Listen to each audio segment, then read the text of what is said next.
come to the U.S. for the first time. Wow. And this was 2009. Okay. My first time in the United States. So were you already done with your 12th and 13 year? No, or I this wasn't. This okay, was so like you had to during go my back. senior year. Okay. And like I was in, you need to understand that this school is very much like on the academics. And we were coming up to our final exams. Mm-hmm. And to be honest with you, it started a fight between my parents.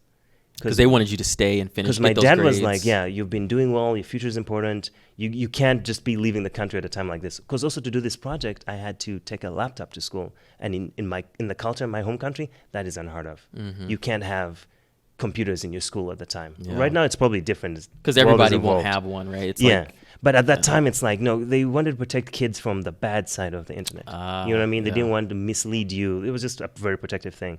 So my parents had a huge fight about that. And like, luckily, my mom snuck me her laptop. And that's why I did this project. Should you be saying that on camera, man? It's many years ago. Dad doesn't hear this. But no, but it's like. That's awesome. Moms are great, right? Yeah, moms. Yay, moms. But anyways, what I'm getting to is I left during my senior year, which is really risky. Because that means I missed the mock exams. Before you do the big exams, you do like a test exam that's really hard. Mm-hmm. And if you pass that, you'll be confirmed to pass the big one. Mm-hmm. Didn't get to do that because I was traveling to the United States. So I came here underwhelmed, being like, I'm just going to meet a bunch of college professors. Day one, they house us in like Stanford campus. So I got to see Stanford University. That's awesome. Living in their dorms or residence halls at the time. Mm-hmm. And we in one of the halls, we get to meet our first media professional, who at the time, I hope I get his name right, was David Yanabachi, who was one of the creative directors at ILM.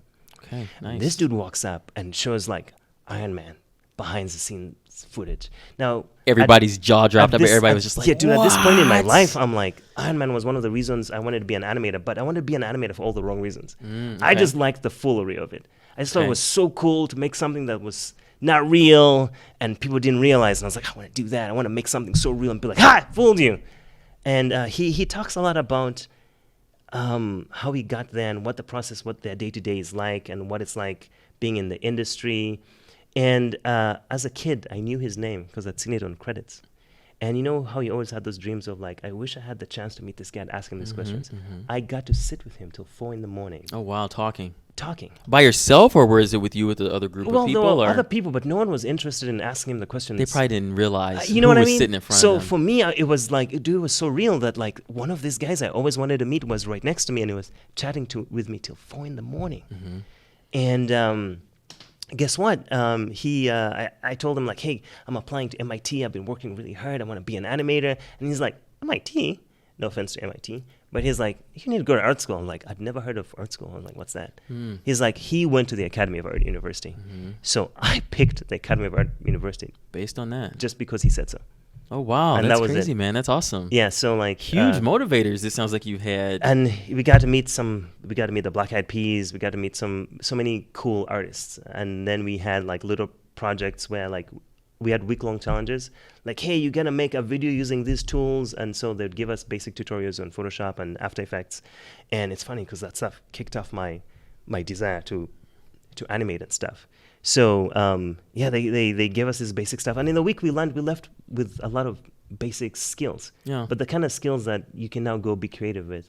So I come back to Uganda, and my parents are like, maybe our son has potential. But here's the thing, for my family, I don't come from like a rich family, so the idea of going to America to study animation is ridiculous. Did they already have in their mind what they wanted you to become, and this was not a part of it, like not a part of their plan?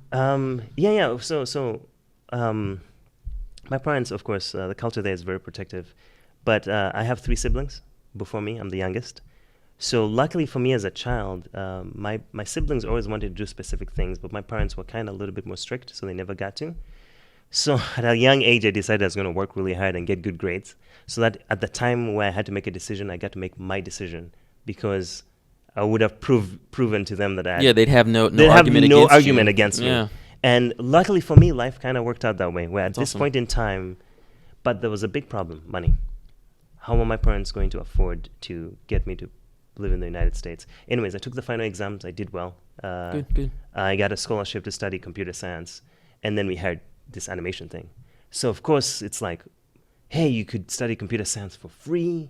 You could, because like the family doesn't have to pay for it. People would be better off. You could get this huge skill set. You could become a computer engineer. Like there's lots of engineering jobs. Wait, how would it be free? What did it mean? Do it for free? Just learn it on your own or something? I got a scholarship to study computer science. So yes, my okay. university would have been paid for. Got you. Because Okay. when I did well in high school and I was offered computer science scholarship at Makerere University, which is one of the universities back home in Uganda. Okay. Versus coming to the States, we don't have the money. But anyways, because of the Adobe thing, my parents were like, maybe you can do it. So they took out a ton of loans. A ton. Did they put those in your name? Because I think that was the thing that they tell parents to do. There's a crazy story here. They So took don't have out to pay in my name. They put one of their companies, because they had like a small business. Okay. They put it on the line. They did all the stuff for me. But the hope was that when you get to college, you've always been working hard. You're gonna get a scholarship because you're a hard worker. Yeah. So I came to the States. My parents have never been here to visit me. Even still? Since 2010. Okay. I haven't seen my parents in 6 years. Wow. But that's a story for another moment. Yeah, man, that's crazy. That's a big deal. But anyways, they take the risk and they put me in the U.S. and I start at the next education bit, which is like So you went to the school that was recommended to you, right? So I went to the Academy of Art University because Nice. David Yanabayashi said so.